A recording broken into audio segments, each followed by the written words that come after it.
あれから1年か。ここにいると時が過ぎても決して癒えることのない傷が過去の痛みを鋭利に呼び覚ます。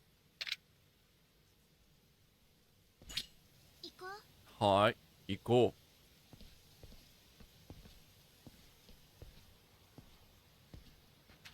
う。ねえ。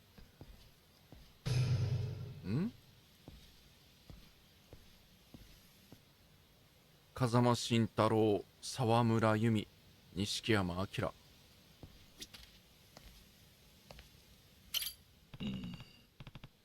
風間のおやっさんが亡くなってからもう1年か。今思えば1年前のあの事件が俺の運命を変えたのかもしれない。1年前、俺は大切な人間を失った。今思えば11年前のあの時から俺たちの運命が決まっていたのかもしれない。これだね。ファーストの入り口。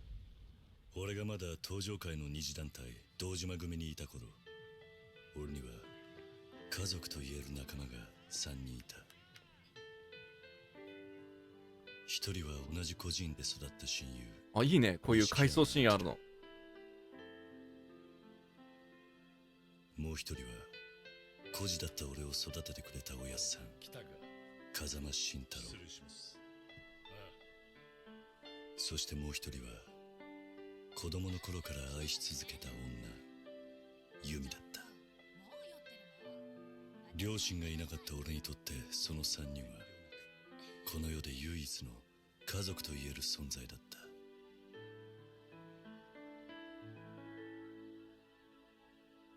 だが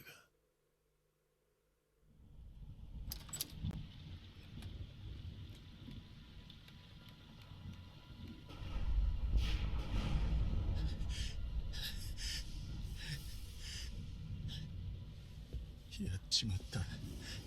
東上会の大官房。俺の目の前には屍になった堂島組長の姿があった。原因は堂島組長が由美に手を出したことだった。おい、しっかりしろ錦。由美を連れて逃げろ。お前は。行け錦。由美を頼む。桐生は。行け。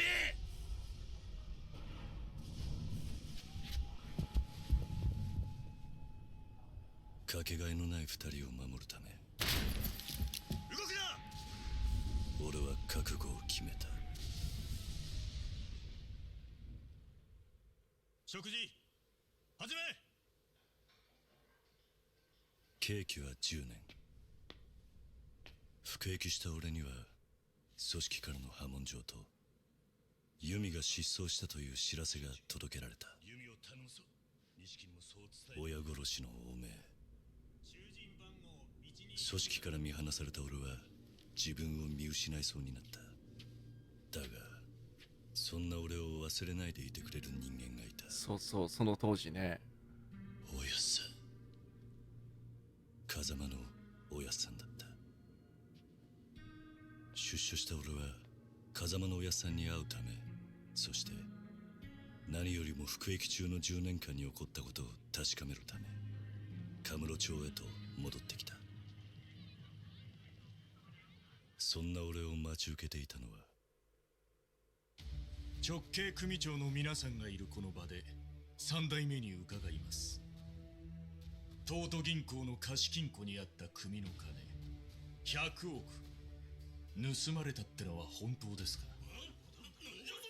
表変したかつての親友と消えた100億を狙う屈強な男たちだった。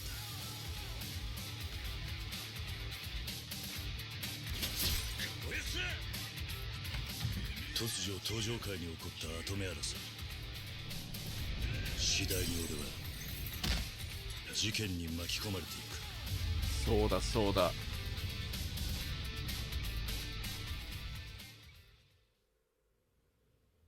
俺は風間のおやっさんの言葉を信じ、事件と関係するという行方不明の由美を探す。だが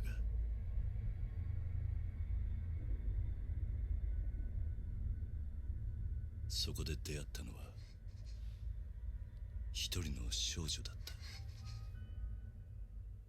少女の名はハルカ。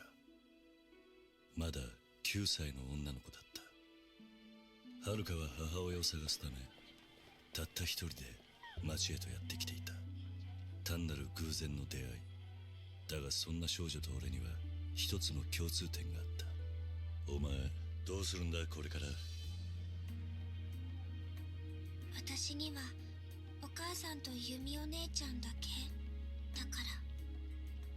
ユミ。母親を探す少女は俺が探すユミを知っていた。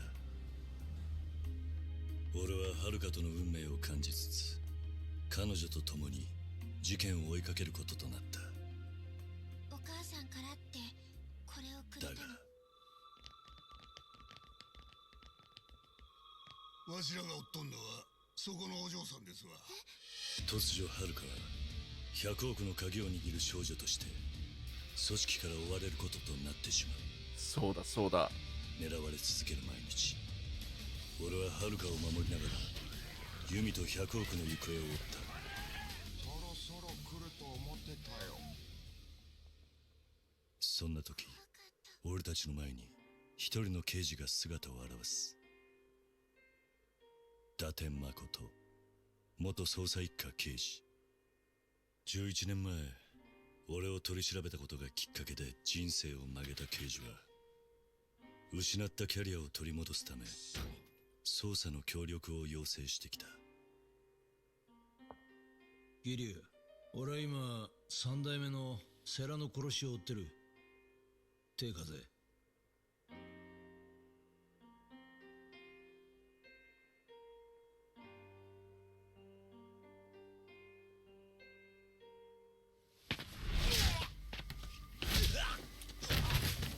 事件を追う元極道と現職の刑事。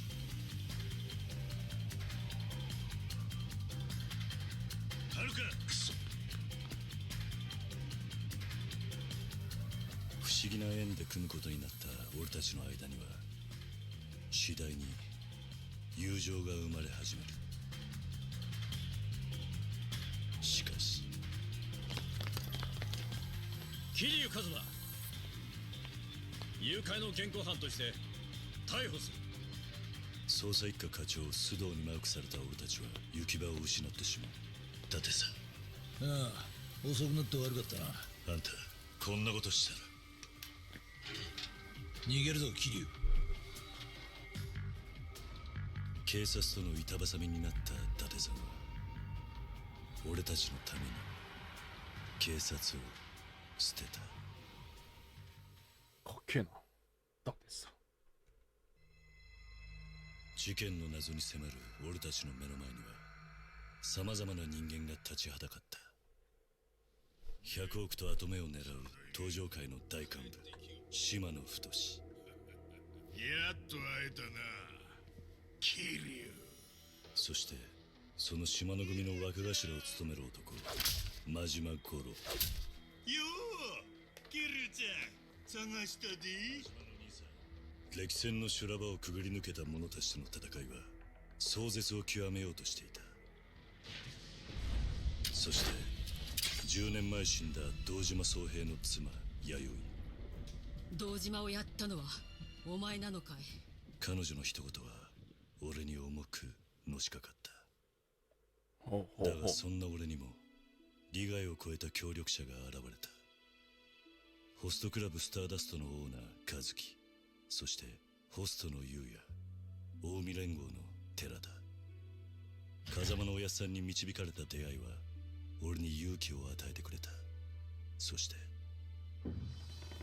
彼との出会いが俺と遥を事件の真相へと近づけさせた。桐生一馬、出所早々派手にやってるみてえだな。通称サイの花屋。カムロ町の地下に根付く伝説の情報や。出るぞ桐生、セレナの映像だ。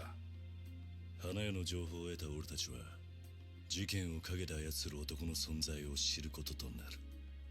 花屋によるとこいつは政府の地下組織のものじゃないかってことでな。その線で調べてたら出てきたんだ。内閣府の地下組織 MIA ってのがな。登場界から消えた100億、それは一人の政治家が関係していた。神宮恭平。消えた100億はこの男が登場界に預けた資金だった。金を生み出すために登場界を利用し続けていた神宮。100億強奪はそんな神宮から登場界を守ろうとした人間たちによるものだった。その犯人はカズマ、金を盗んだのはユミと俺とセラなんだ。ついにたどり着いた事件の真相だが、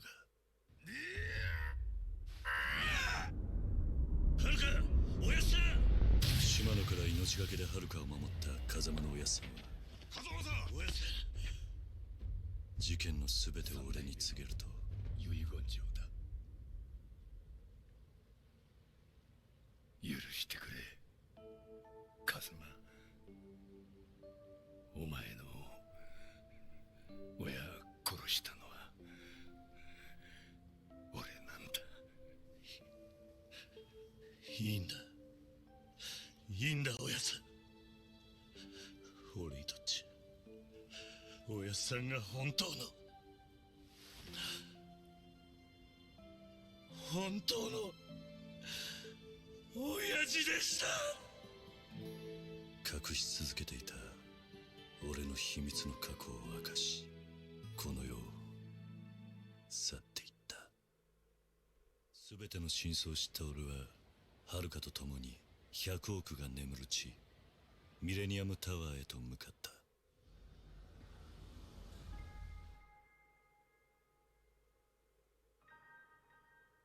そこにはユミが待っていた。そしてはるかが探していた母親は、よかったなはるか、ユミだった。お帰りなさいカズマ。親子としての再会。だがその束の間の幸せは長くは続かなかった。なんだ。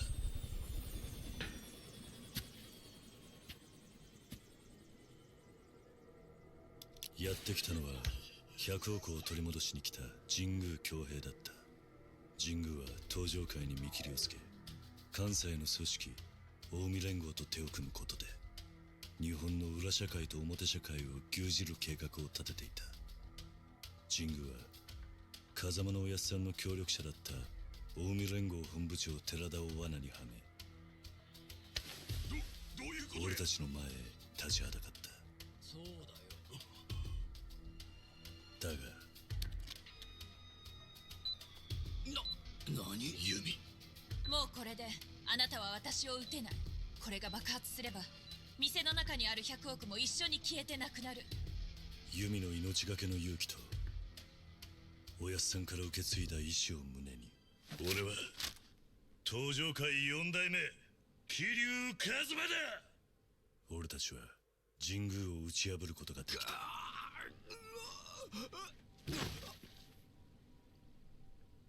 しかし全てが終わったと思われた時、そこに現れたのは。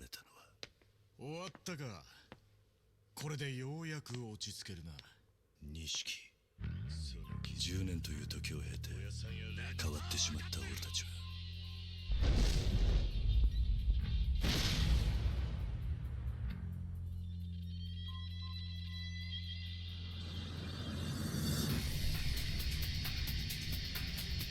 戦い合うしかなかった。そしてそうなんだよな。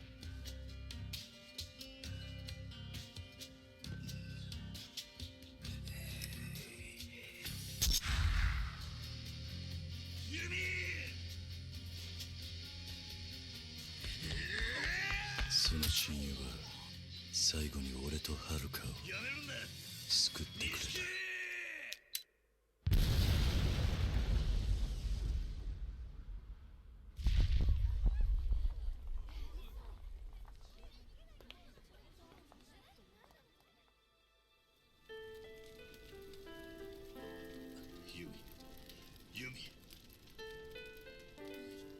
風間のおやっさん、ユミ、そして錦山、全ての友を失った俺は生きる希望をなくしていた。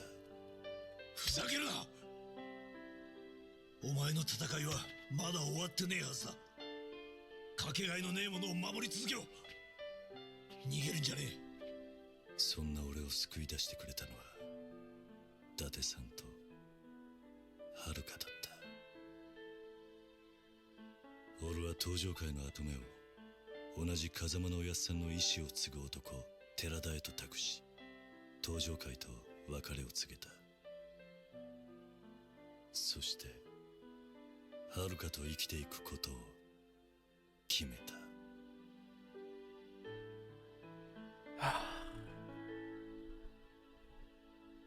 こうやって見ると思い出すな。